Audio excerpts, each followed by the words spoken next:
Hello friends, welcome back to my channel. চলছে শীতকাল, মূলার সিজন। আপনারা কি কখনো মূলা আর আলু ভাজি একসাথে খেয়েছেন? আজ আমি আপনাদের সাথে এই রেসিপিটি শেয়ার করব। তো চলুন তাহলে দেখে নেই এর সম্পূর্ণ প্রস্তুত প্রণালী। রেসিপিটি তৈরি করার জন্য এখানে আমি অর্ধেকটা মূলা কেটে নিয়েছি এবং নিয়েছি 5টি আলু। এখন এগুলোকে আমি গ্রেটারের সাহায্যে গ্রেট করে নেব।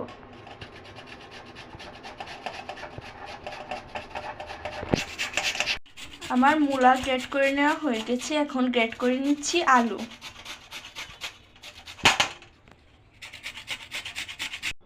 মূলার স্মেলটা দূর করার জন্য প্রথমে আমি চুলায় একটি প্যান বসিয়ে অল্প লবণ দিয়ে মূলাটাকে ভাপ দিয়ে নিচ্ছি।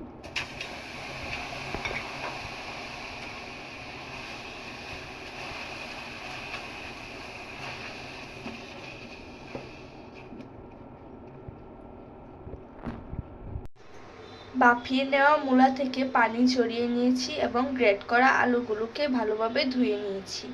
এখন আমি চুলায় একটি প্যান ধরিয়ে এগুলোকে ভেজে নিব। চুলায় একটি প্যান বসিয়ে এর মধ্যে দিয়ে দিয়েছি তেল। তেল গরম হয়ে এসেছে। এখন আমি দিয়ে দিচ্ছি একটি ছোট সাইজের পেঁয়াজ কুচি করে।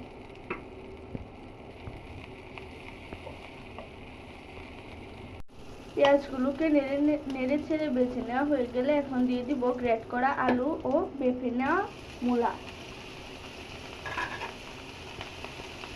এখন ভালোভাবে নেড়ে ছেড়ে ভেজে নিতে হবে।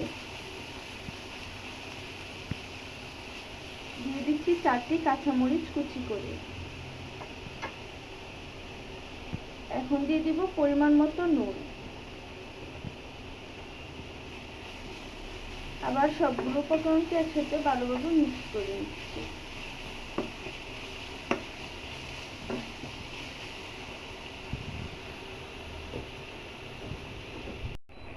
দিয়ে দিচ্ছি অল্প একটু হলুদ গুঁড়া। এখন দিয়ে দিচ্ছি ধনিয়া গুঁড়া। এগুলো একসাথে মিক্স করে ভালোভাবে বেছে নেব।